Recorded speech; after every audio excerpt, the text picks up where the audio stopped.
dati akong ahente. So na-invite ako sa DXN dati. Sabi ko ng kakilala ko. So pinakita niya sa akin yung kape ng DXN. Sabi niya, yayaman daw kami. So sabi nga, ako naman di ako mahilig magkape. So ibig sabihin, hindi talaga ako naniwala. So tapos lumipas yung buwan, binalikan ako ng tao na yon. Pinakita niya sa akin yung cheque, 12,000. So pinapalitan sa bangko, talagang naging pera. So naniwala na ako. So nung naniwala na ako sa DXN, so nag-decide ako mag-join sa DXN. So at pinol time ko ito yung DXN. So nung pinol time ko itong DXN, sabi nga mahirap rin talaga sa umpisa.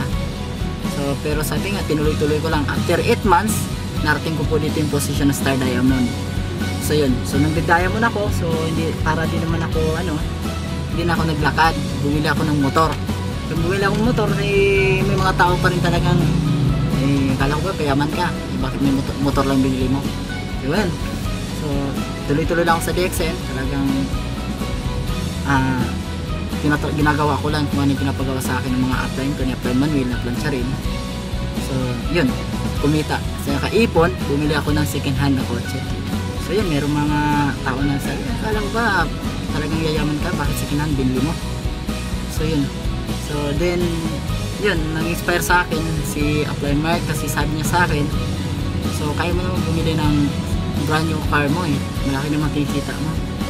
So yun, sabi ko, medyo nagdadalawang isip po ako. Pero nung makita ko na talagang napakaganda pala i-drive pagbago kumpara sa luma, hindi ka titira. So yun, so ito nga.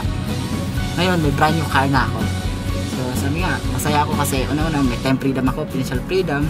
At maganda dito, meron akong brand new na sasakyan na kung saan safe na safe ako at mabango yung simoy na aircon.